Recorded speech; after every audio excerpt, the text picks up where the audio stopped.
অনুশীলনী 2.5 ৰ পৰা কোৱেশ্চন নম্বৰ 11 আৰু 12 টো কৰিম কোৱেশ্চন নম্বৰ 11 টোত আমাক দিছে 27x³ + y³ + z³ - 9xyz ৰ উৎপাদক বিশ্লেষণ কৰা এনেকুৱা কোৱেশ্চনৰ উৎপাদক বিশ্লেষণ কৰোঁতে আমাক এটা অভেদৰ প্ৰয়োজন হ'ব অভেদটো হ'ল x³ + y³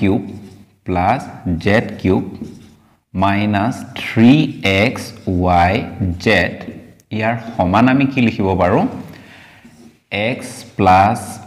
y + z পূৰণ প্ৰথমতে আমি এই তিনটাক স্কোয়াৰত লিখিব লাগে x² + y² + z²।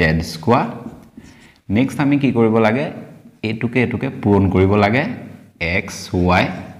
ইয়াৰ আগত মাইনাস চিন হ'ব তাৰ পিছত আমি মাইনাস চিন দি এই দুটাক পূৰণ কৰিব লাগে yz তাৰ পিছত মাইনাস চিন দি আমি এটুকে লিখিব লাগে কাৰণ আমি এই দুটাক প্ৰথমতে পূৰণ কৰি লিখিলো তাৰ পিছত এই দুটাক পূৰণ কৰি লিখিলো এতিয়া আমি এটুকে পূৰণ কৰি লিখিম xz এই অভেদটো ব্যৱহাৰ কৰিলে আমি এনেকুৱা কোৱেশ্চন সহজতে সমাধান কৰিব পাৰিম এতিয়া আমি কোৱেশ্চনটো এবাৰ লিখি লম সমাধান 27x³ +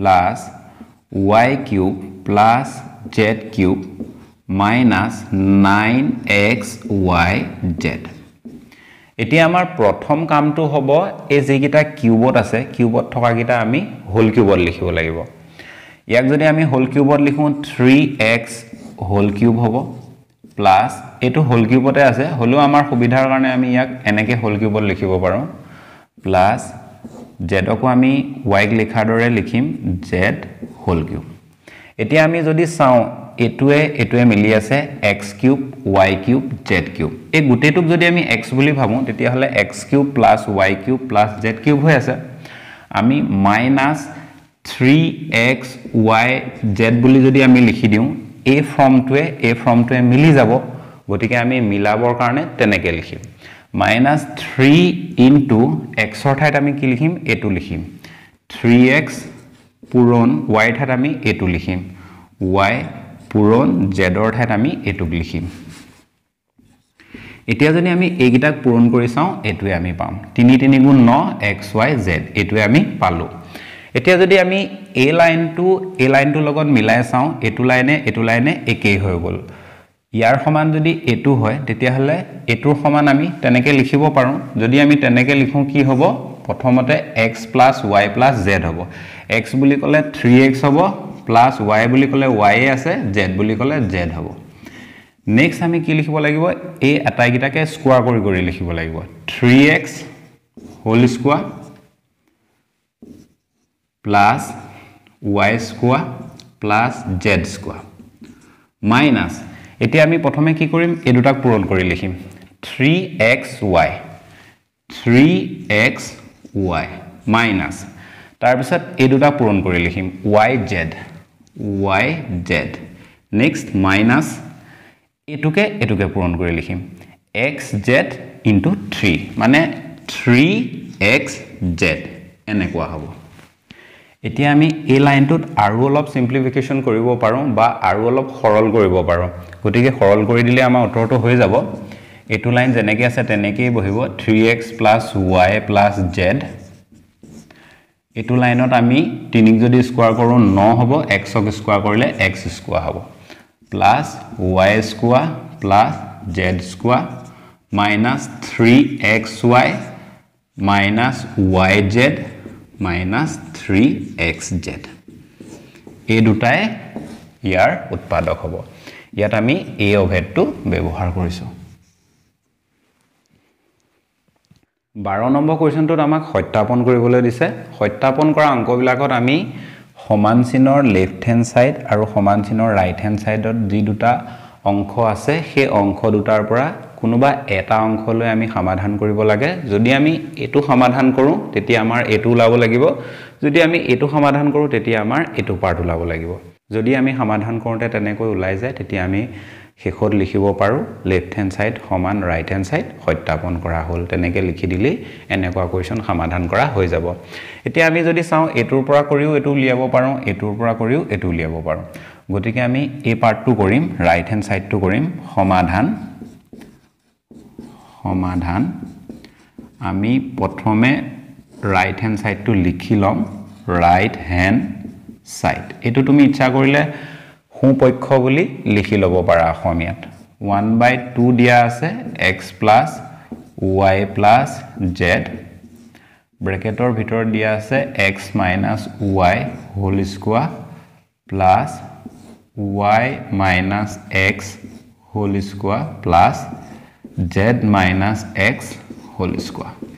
ইয়াৰ পৰা ইয়ালে আমি বৰ্তমান একো কৰিব লগা নাই গতিকে সেইখিনি আমি লিখিহে যাম সমান 1/2 x + y + z বহুত ইজি হয় অংকটো দেখিবলেহে অলপ ডাঙৰ নিচিনা লাগিছে এটো আমি a - b হোল স্কয়াৰ যেটো অভেদ আছে সেই অভেদটোত ভাঙি দিম তেনেকে যদি আমি ভাঙি দিও কি পাম x square - 2xy + y square পাম plus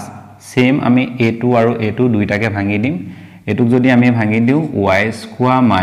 - 2yz plus z square পাম এটুত আমি z square - 2xz plus x square পাম এতিয়া ইয়াত যদি আমি চাও x স্কয়াৰ ইয়াত এটা আছে ইয়াত এটা আছে আমি কি লিখিব পাৰো 2x স্কয়াৰ লিখিব পাৰো ঠিক তেনে ধৰণে y স্কয়াৰ দুটা প্লাসত আছে গতিকে আমি +2y স্কয়াৰ লিখিব পাৰো আকৌ আমি যদি চাও a to z স্কয়াৰ দুটা প্লাসত আছে গতিকে আমি লিখিব পাৰো +2z স্কয়াৰ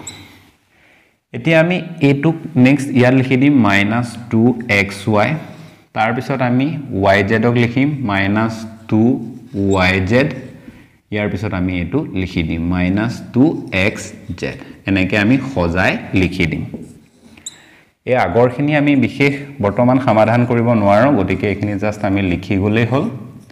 এনেকে আমি লিখি যাম এতিয়া আমি যদি চাও ইয়াত প্ৰতিটোতে 2 আছে গতিকে আমি যদি ইচ্ছা কৰো 2 এটা কমন লব পাৰো যদি আমি 2 এটা কমন লও ইয়াৰ পৰা 2 এটা বাহিৰলৈ উলিয়াই আনো তেতিয়া ইয়াৰ লগত সেই 2 টো পূৰণ হ'ব আমি এনেকেও লিখিব পাৰো 2 পূৰণ 1/2 x + y + z এনেকে আমি লিখিব পাৰো এইখিনি তেতিয়া কি থাকি যাব এইখিনি থাকি যাব x square + y square + z square -xy -yz -xz এনেকে থাকি যাব এতিয়া আমি ইচ্ছা কৰিলে এটোৱে কাটি দিব পাৰো এতিয়া তুমি চোৱাচোন x + y + z into x square plus y square plus z square minus xy plus yz plus xz এটো এটা অভেদৰ লগত মিল আছে এই অভেদটোৰ সমান আমি কিমান লিখিব পাৰো এই অভেদটোৰ সমান আমি লিখিব পাৰো x³ plus y³ plus z³ minus 3xyz ইয়াৰ সমান আমি এটো লিখিব পাৰো এতিয়া আমি দেখা পালো এটোৱে একেই মানে আমি ৰাইট হ্যান্ড সাইডটো সমাধান কৰিছিলো আমাৰ লেফট হ্যান্ড সাইডটো উলাই গল ইয়াত আমি লিখিব পাৰো লেফট হ্যান্ড সাইড therefore বা এটেকে আমি লিখিব পাৰো লেফট হ্যান্ড সাইড বাও পক্ষ সমান সু পক্ষ RHS মানে ৰাইট হ্যান্ড সাইড আমি তলতে লিখি দিম সত্যাপন কৰা হল